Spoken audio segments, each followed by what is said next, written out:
இயேசு கிறிஸ்துவில் அன்புக்குரிய சகோதர சகோதரிகளே, தவக்காலத்தின் 5ஆம் ஞாயிற்றுக்கிழமையில் நாம் வாழ்ந்து கொண்டிருக்கிறோம். இந்த ஞாயிறுடன் தவக்காலத்தின் இறுதிக்கட்டத்தை நாம் விட்டுகிறோம். அடுத்த ஞாயிறு குருத்தோலை ஞாயிறு.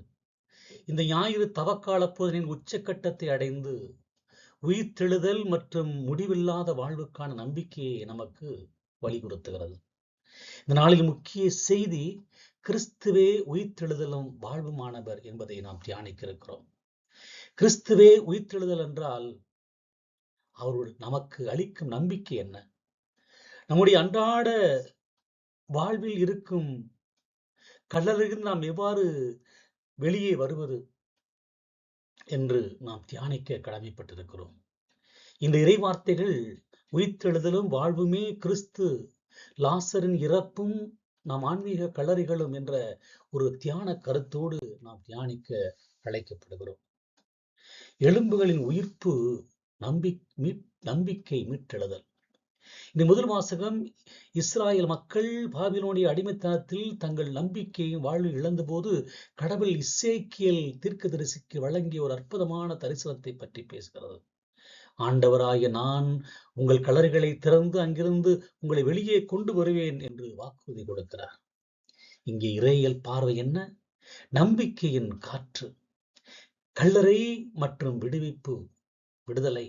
இஸ்ராயல் மக்களின் அடிமை வாழ்வு ஒரு கல்லறைக்கு சமமாக இருந்தது. நம்பிக்கை, சுதந்திரம், வாழ்வு ஆகியவை அங்கு குழி தோண்டி புதைக்கப்பட்டன. ஆனால் கடவுள் தாமே வந்து அந்த கல்லறைகளை திறந்து அவர்களை விடுவிக்கிறார் என்பது விவிலியம் தரக்கூடிய உன்னதமான செய்தி. இந்த மீட்பின் செயல் கடவுளின் கடவுளுடைய ஆவியாலேயே, அதாவது அவருடைய உயிர் மூச்சினாலேயே அது சாத்தியமாகிறது. தூய ஆவி நம்முடைய ஆன்மீக மரணத்தின் மத்தியிலும் புதிய வாழ்வையும் நம்பிக்கையும் கொண்டு வருகிறது. இங்கே பொதுநல பார்வை என்ன? இன்று சமூகத்தில் அநீதி, வன்முறை அல்லது ஊழல் ஆகியவற்றின் பிடியில் சிக்கியிருக்கும் ஒடுக்கப்பட்ட மக்கள் நம்பிக்கையற்ற கல்லறையிலிருந்து வாழ்வது போலவே உள்ளனர். கல்லறைகளில் வாழ்வது போலவே இருந்தனர். ஒரு நாட்டின் அல்லது சமூகத்தின் பொருளாதாரம் முற்றிலும் முடங்கி மக்கள் எதிர்காலத்தில் இழந்து நிற்கும் போதும் கடவுளின் ஆவியின் மீது நம்பிக்கை கொண்டு நீதிக்காக போராடும் ஒரு சிலர் மூலம் மீண்டும் வாழ்வும் நம்பிக்கையும் நமக்கு கிடைக்கிறது. தவக்காலம் நம்முடைய வாழ்வை அழுத்தி பிடிக்கும் பழைய பாவ பழக்கங்கள் என்னும் கல்லறைகளை திறந்து வெளியே வருவதற்கு அழைப்பு விடுக்கிறது. புதிய வாழ்வுக்கான சவாலை கொடுக்கிறது. இந்த 2ஆம் வாசகம் நாம் பாவத்திற்குரிய வழியில் வாழ்வதற்கும் ஆவிக்குரிய வழியில் வாழ்வதற்கும் உள்ள வேறுபாட்டை மிக ஆழமாய் எடுத்துக் கூறுகிறது. கிறிஸ்துவே நமக்கு புதிய வாழ்வை கொடுப்பார் என்ற வாக்குறுதியையும் அது கொடுக்கிறது. உடலின் விருப்பத்தின்படி நடப்பவர்கள் கடவுளுக்கு பிரியமாய் இருக்க முடியாது. கடவுளின் ஆவி உங்களுக்கு குடிக்கொண்டிருந்தால் நீங்கள் உடலில் நாட்டப்படி நடப்பாமல் ஆவிக்குரிய விருப்பத்தின்படி நடப்பீர்கள் என்கிறது கடவுளுடைய வார்த்தை.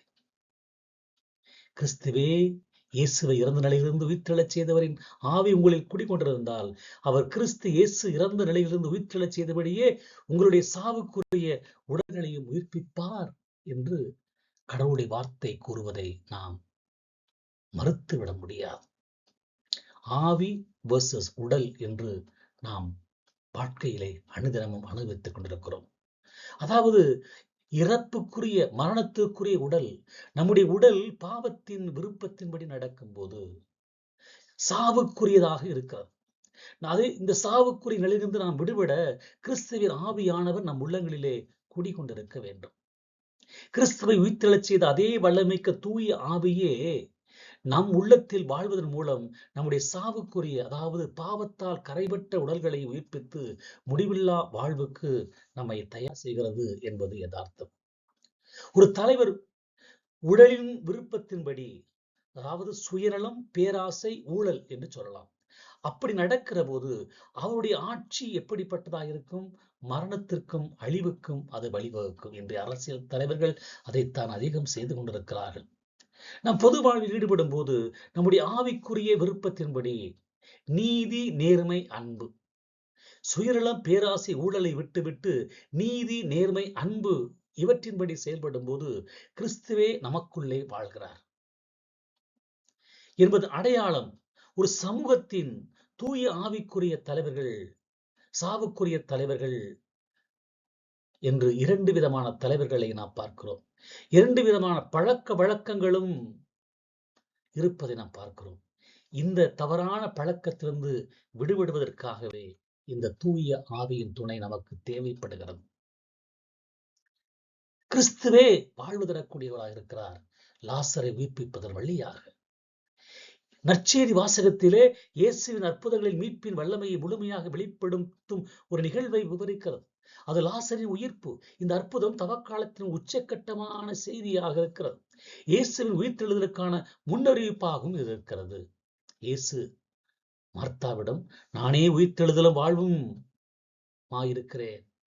என்னுடைய நம்பிக்கை கொண்டோர் இறப்பின் வாழ்வார். உயிரோடு இருக்கும் போதே என்னுடைய நம்பிக்கை கொண்டோர் ஒருபோதும் சாக மாட்டார். இதை நம்புகிறாயா என்று கேட்பதை நாம் உணர்ந்து கொள்ள வேண்டும். மரணத்தின் மீது அதிகாரம் இயேசுவுக்கு இருந்தது. நானே வாழ்வு என்று அவர் உரைப்பதை நாம் உள்வாங்கிக் கொள்ள வேண்டும். மார்த்தா கூறுகிறார், நீர் இங்கிருந்து இருந்தால் இந்த சகோதரன் இறந்திருக்க மாட்டான் என்று. இயேசு தான் உயிர்த்தெழுதலும் மற்றும் வாழ்வின் கொள்கை மட்டுமல்ல, மாறாக உயிர்த்தெழுதலும் வாழ்வுமே நான் அயாம் என்று அவர் தன்னை முழுமையாக வெளிப்படுத்துகிறார். அதாவது விசுவாசம் வெர்சஸ் செயல் என்கிற ஒரு போராட்டம் நம்முடைய வாழ்க்கையிலே இருப்பது நாம் பார்க்க முடிகிறது. லாசரை உயிர்ப்பிப்பதற்கு முன் இதை நம்புகிறாயா என்று மார்த்தாவிடம் இயேசு கேட்கிறார். விசுவாசமே ஒரு அற்புதத்தின் திறவுகோல். கல்லறை அகற்றுங்கள் என்ற இயேசுவின் கட்டளை நம்முடைய நம்பிக்கையை நாம் சில முயற்சிகளை செய்ய வேண்டும் என்பதற்கு அது காட்டுகிறது. லாசர் வெளியே வா என்று அழைக்கப்பட்டு உயிர்க்கப்பட்டபின் இயேசு இவனை அவிழ்த்து விடுங்கள், போக விடுங்கள் என்று கட்டளையிடுகிறார். ஆன்மீக வாழ்வில் உயிர்ப்பிக்கப்பட்ட நாமும் நம்முடைய பழைய பாவ பிணைப்புகளிலிருந்து, குழப்பங்களிலிருந்து, துன்பங்களிலிருந்து அவிழ்க்கப்பட வேண்டும், விடுவிக்கப்பட வேண்டும் என்பது கடவுள் தரக்கூடிய வார்த்தை. இந்த தவக்கால சவால் என்ன? ஆன்மீக கல்லறைகளை விட்டு நாம் வெளியே வர வேண்டும். நம்முடைய வாழ்வில் சில பகுதிகள் கல்லறைகளாக இருக்கின்றன. ஒன்று சோர்வு, ஆன்மீக வாழ்வில் சோர்வற்ற நிலை.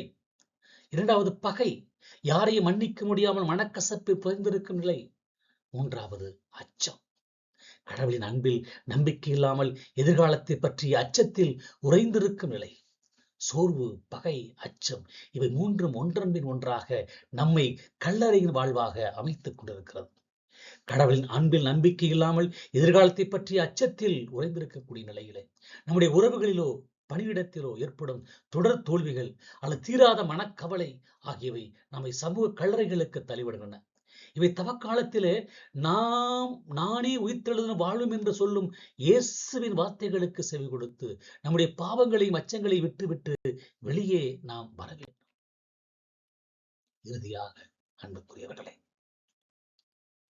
தவக்காலத்தின் இந்த 5ஆம் ஞாயிற்றுக்கிழமைக்குள் நாம் அடியெடுத்து வைக்க வந்திருக்கிற போது எசேக்கியேலின் தரிசனப்படி நம்முடைய நம்பிக்கையற்ற கல்லறைகளை திறந்து கடவுளின் ஆவியால் புதுப்பிக்கப்படுவோம். பவுலின் அறிவுரைப்படி உடலின் விருப்பத்தின்படி நடப்பதை தவிர்த்து ஆவிக்குரிய விருப்பத்தின்படி வாழ்ந்து கிறிஸ்துவை உயிர்த்தெழச் செய்து ஆவியின் வல்லமையை பெறுவோம். லாசரை போல கிறிஸ்து இயேசுவின் வார்த்தைகளுக்கு செவி கொடுத்து பாவ பிணைப்பிலிருந்து, பழைய பழக்க வழக்கங்களிலிருந்து விடுதலை பெற்று முடிவில்லாத வாழ்வுக்கு தகுதி உள்ளவர்களாக நம்மை மாற்றுவோம். நானே உயிர்த்தெழுதலும் வாழ்வும் என்று கூறும் கிறிஸ்துவிடம் நம் வாழ்வை முழுமையாக ஒப்படைப்போம். அவரே வாழ்வும் வழியுமாக இருக்கிறார். அவரால் அன்றி நமக்கு வாழ்வு இல்லை. அந்த வாழ்வை நோக்கி பயணிப்போமா?